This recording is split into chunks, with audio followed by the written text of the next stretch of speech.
here, the Church of Christ at Genessee Avenue, my home congregation, for hosting this most important event. Yeah. Last Tuesday, Mayor Andrew J. Ginther described what he sees as the state of our city. And he discussed his proposals for the coming year. Predictably, the mayor's assessment was upbeat, and he declared the state of our city as strong and with opportunity rising. But the members of BRED see things a little differently, and that's what we would like to talk about today in this alternative state of the city address. The rate of unemployment in North Linden is 5 times higher than the overall Central Ohio rate of 4%. And the overall poverty rate in Columbus is just shy of 20%. For Hispanic and African American residents, it is closer to 30%. In some neighborhoods in Franklin County, people are dying 27 years younger than in other neighborhoods. So your zip code determines life and death. In Franklin County, there are 54,000 low-income families spending 1/2 or more of their paychecks on housing. And given all the luxury apartment developments we see all over town, this number of those families without truly affordable housing is probably even higher today. Gun violence is just not a problem in Columbus, it's an epidemic. And we just can't blame this on the pandemic. Columbus City Schools has over 20,000 out-of-school suspensions annually, resulting in educational disruption, increasing numbers of dropouts, the potential for involvement in petty crime, all contributing to what is described as the school to prison pipeline. And in Columbus, over 80,000 residents lack a valid government-issued photo ID, thereby facing many barriers to accessing services and activities and have to stay in the shadows. This is why BRED is pushing for solutions to each of these problems, and we call that our roadmap for change. To all of BRED's network members, thank you for your tireless efforts in sharing your stories about what is really happening in Columbus. You bravely shared what keeps you up at night, about the serious community problems that make you angry, and how those problems impact you and your families. Now, over the years, BRED has been successful in holding our city and county leaders and other decision makers accountable to the city's residents by bringing together thousands of people in our Nehemiah Action meetings year after year. We have made our community truly stronger. We have made it better. We have cooperated with local officials, and yes, many times we push to implement solutions that have benefited our community. Let me remind you of some of our accomplishments. Number one, over 12,000 families have affordable housing because we got the city and county to establish the Affordable Housing Trust Fund.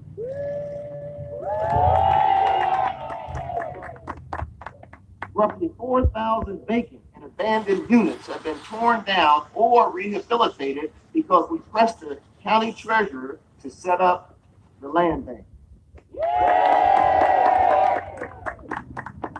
Over 1,000 older adults have been able to access needed services to help them age at home because we got the city of Columbus to hire an additional social worker for Columbus Fire EMS. Over 800 people are working in full-time jobs because we got the city council, Columbus City Council, to allocate $2.1 million to small business incubators and loan funds focused on the underserved community. Over 200 children were diverted from the criminal justice system because we work with lead judge, juvenile court judge, Elizabeth Gill, to set up neighborhood restorative justice circles. And also, nearly 600 people are getting ongoing mental health care because we got the Adam H. Board to invest $1 million in proven practices and services. Bread rises.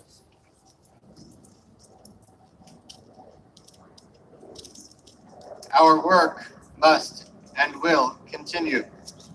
The purpose of the faith community is to speak truth.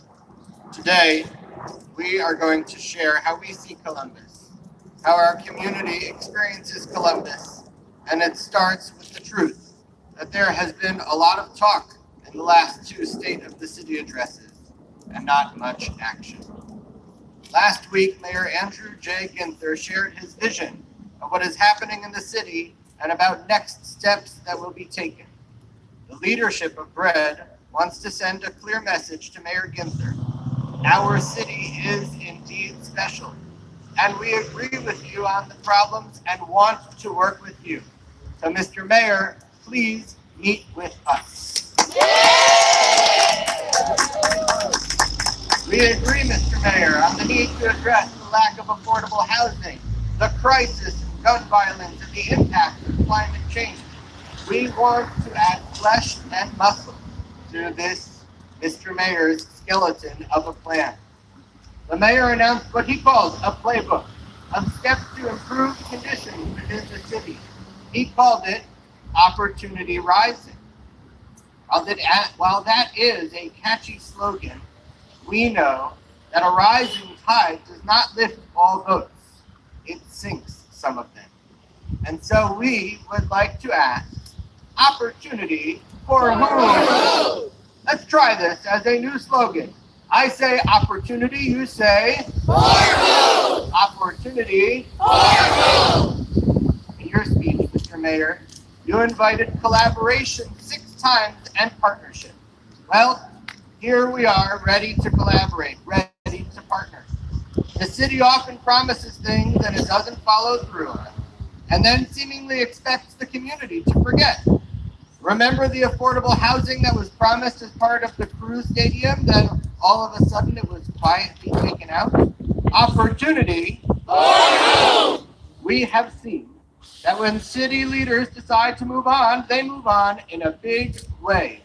Nothing shows that louder than the efforts on the new Crew soccer stadium and the story on Nationwide Arena, for those who forgot. So we have full confidence that when city leaders choose to move on, they can. We want them to choose to move in ways that help our city and help those who are suffering. Mayor Ginther, last week you made some bold promises for more affordable housing. At one point you said, and I quote, "It comes down to this.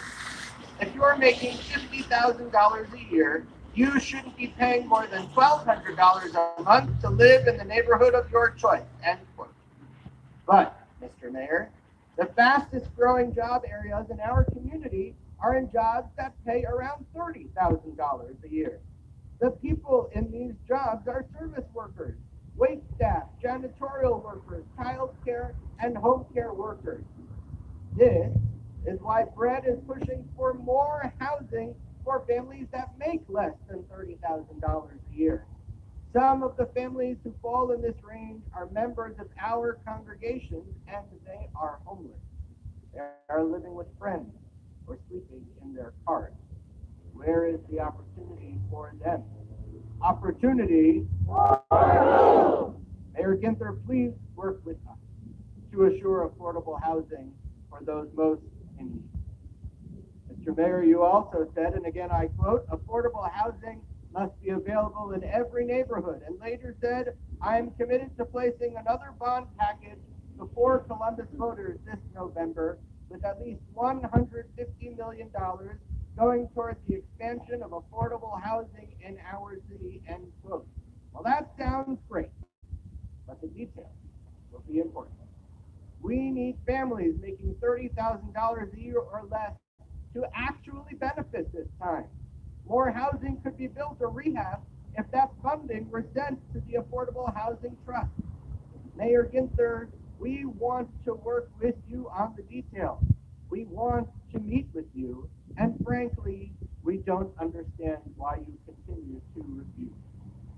In addition to this $150 million bond package, that has not been placed on the ballot yet. There is money sitting in the city coffers right now, right now. We're talking about the first round of American Rescue Plan dollars. We have joined with other groups in the city to demand that at least $55 million of that funding goes toward housing solutions for families with low income. This would help families get into housing right now. So we ask, opportunity or who? Let's not stop there. Mayor Ginther, you discussed 6 initiatives last week, including the Group Violence Intervention, known as GVI, to work on reducing gun violence in our community. You made some big promises on reducing gun violence. Well, members of our congregation have been living like hostages in their own neighborhoods because they feel trapped by the gun violence that forces them to stay in their homes. They hear gunshots at night, and some sleep on the floor as they pray that they or their loved ones are not the next victims. In fact, right here in this congregation, 2 members have lost loved ones to gun violence. Where's the opportunity for these families? Opportunity. They can't just move out of their neighborhoods. We just talked about the housing crisis. Right now, we're going to hear a testimony from Brenda Miner, a member of this congregation, that illustrates the gun violence and housing crisis. Brenda. Thank you, Brother Wynn. Good afternoon to all. Good afternoon. From my personal experience, we have to make sure that they really do set up a group violence intervention so that we can save lives and give people their neighborhoods back. Let me explain what I mean by that. 2 years ago, I decided to downsize. A family member and I discussed moving in together to save money. We found a nice place in town. It was pretty affordable place, and we were so excited. Shortly after moving in, we went to Cleveland to visit family. When we returned, we found that our new place had been shot up. Our house was one of 8 houses shot up that night. It was occupied by 2 other family members. Whew. We came home to glass windows busted out. The front door was shot up. There were multiple bullet holes in the walls. It took us 2 months to clean it up. We are still trying to get answers on what caused that shooting. Neither of us found comfortable living there anymore. In fact, I was so shaken up that I started at times living out of my car until I found a new place to live. No one, no one should have to feel this way. Someone might say, well, just move to a new neighborhood. But it's not that simple. Finding a new place was very, very hard. I needed something affordable. I saw places at $12 to $1,500 a month. These were 1 bedrooms, studio apartments, garden style apartments. Who can afford that? Just I can. I also looked at senior citizen places. If they were in the neighborhoods of Wellington, Hilliard, Upper Arlington, and other areas, I couldn't afford. It took me a 4 months to find a place to live. I remember saying that I lived in my car while looking for a place. Imagine if someone who has small children had to live in their car. People in our community do this every day. It should not be this way. My story turned out to be okay, but think of the thousands of families that live on my block who couldn't afford to move. No one should be forced out of their neighborhoods by gun violence. No one should struggle to find a safe, decent, affordable place to live, such as other families, and even so myself. Mayor Ginther, please meet with Fred and please attend the Nehemiah Action movie. Thank you, and may God bless you all.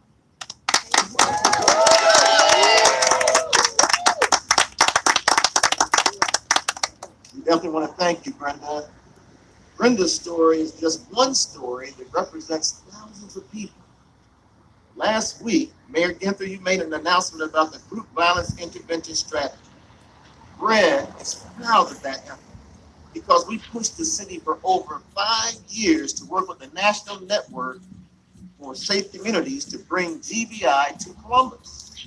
You said, and I quote, "We have been working over the last several months to assemble and prepare the team who will put this promising new initiative into practice. And we believe that their efforts will yield the same positive results that have already been observed in other participating cities." But Mayor, in January, you announced that this initiative would begin on March 1st. Well, today is March 21st. Our members and the community as a whole need this program. Every day that GBI is not implemented, it increases the potential that families can lose their loved ones to gun violence. Mr. Mayor, you invited collaboration 6 times in partnership last week. Well, here we are again, ready to collaborate. You stated we will continue to pursue other reforms that advance community safety. You said many of these reforms aim to restore trust in the vital flow of information between our officers and the public, and they do so by enhancing accountability and transparency across the Division of Police. Well, Mr. Mayor, in order to restore trust between the community and law enforcement, there needs to be an intentional, facilitated reconciliation process in place to increase the effectiveness of all the initiatives you already have in place. A reconciliation process that we have proposed to be facilitated by the National Network for Safe Communities will go a long way in building trust and increasing communication between the community and law enforcement. Opportunity.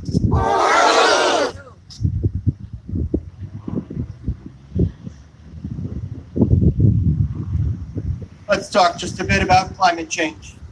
Mayor Ginther, Brett's newest campaign is on environmental justice.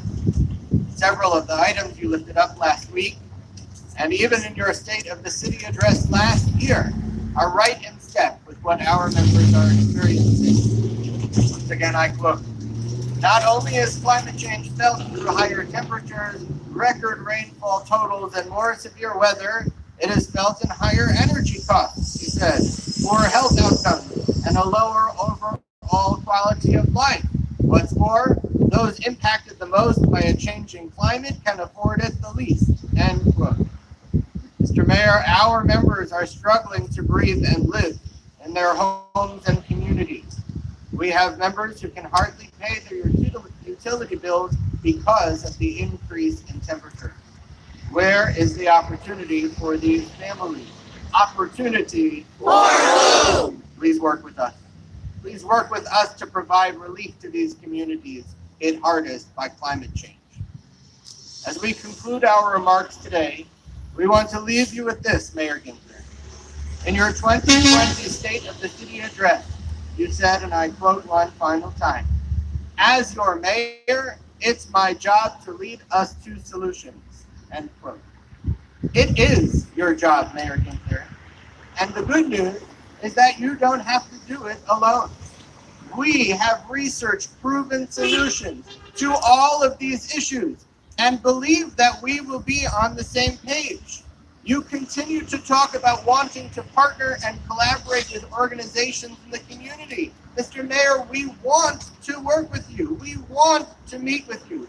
We are volunteering to be helpful to you and to the success of our fine city.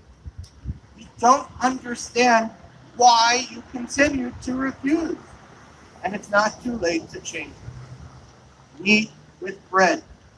Meet with us before the end of April. And we invite you, we ask you, we implore you to join us at the Nehemiah Action on May 10th to make serious commitments to the public. Let's work together to truly make Columbus America's opportunity city. Red rises! Thank you for being here.